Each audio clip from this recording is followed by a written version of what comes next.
Salam inspirasi. Saudara, kali ini ada kisah nyata tentang si Inem, pembantu rumah tangga nama samaran. Belum menikah tapi dijumpai oleh Tuan Putri hamil.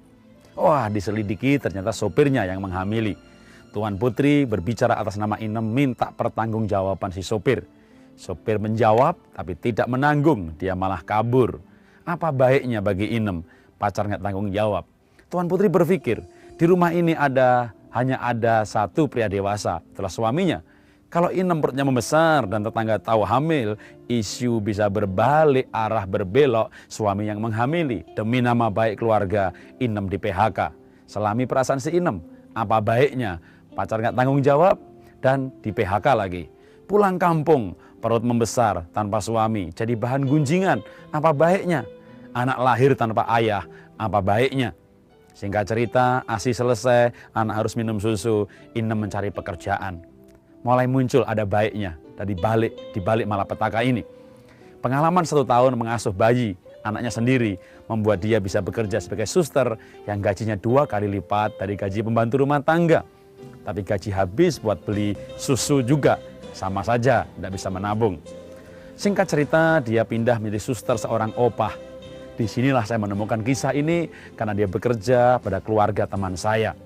Di situ dia mengalami pembaharuan, pencerahan hidup. Dan dia bisa melepaskan pengampunan pada sopir kunyuk yang kabur itu. Karena dia mengampuni, maka wajahnya berseri-seri. Karena dia bersuka cita. Bahkan dia punya tujuan hidup yang baru, yaitu berarti dan mengabdi melayani orang lain. Karena itulah yang memang hanya dia bisa lakukan dalam hidup ini. Dia melayani Opa dengan sungguh-sungguh penuh pengabdian. Maka datanglah teman Opa dari Belanda, yang namanya teman Opa, ya Opa-Opa juga. Dan dia layani tamunya juga dengan segenap hati, dengan pengabdian dan wajah berseri-seri. Si Opa dari Belanda ini sangat tertarik dengan si Inem, dia minta foto bersama. Dia pulang ke Belanda, singkat cerita, berapa bulan kemudian datang surat cinta dari Belanda. Tentunya bukan dari si Opa. Kalau dari Opa namanya malapetaka ya. Dari ponakannya si Opa dia jatuh cinta sama si Inem. Singkat cerita, ponakan si Opa dari Belanda ini menikahi Inem, dibawa pulang ke Belanda. Berapa tahun kemudian teman saya mengunjungi rumahnya di Belanda. Dan dia menjumpai si Inem begitu bahagia karena dia mendapat suami yang betul-betul memanjakan dia. Saat teman saya berkunjung ke sana, Inem lagi main piano. Bukan mendengar dangdut di dapur, main piano sementara suaminya memasak. Karena suaminya betul-betul laki-laki yang memanjakan wanita. Bahkan rumahnya dibalik namakan atas si Inem. Waktu Inem menyanyikan lagu ketika teman saya datang, maka tema lagunya adalah bahwa rencana Tuhan itu indah. Dan Tuhan membuat semuanya indah pada waktunya.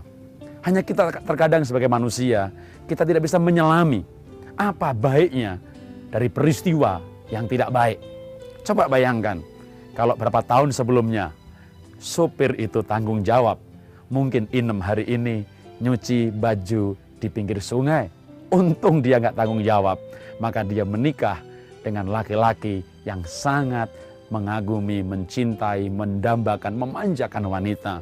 Di balik masalah ada kebahagiaan, di balik masalah ada berkat. Hanya pikiran kita tidak besar pikiran Allah. Kita nggak mengerti maksud hal itu. Karena itu percaya saya, tetap terus berharap. Percaya Tuhan baik, tetap terus berharap. Tetap terus berjuang. Kadang kebahagiaan, kadang sukses datang di waktu yang kita tidak rencanakan, tapi Tuhan rencanakan. Yang pasti semuanya indah pada waktunya. Salam sukses, salam dahsyat.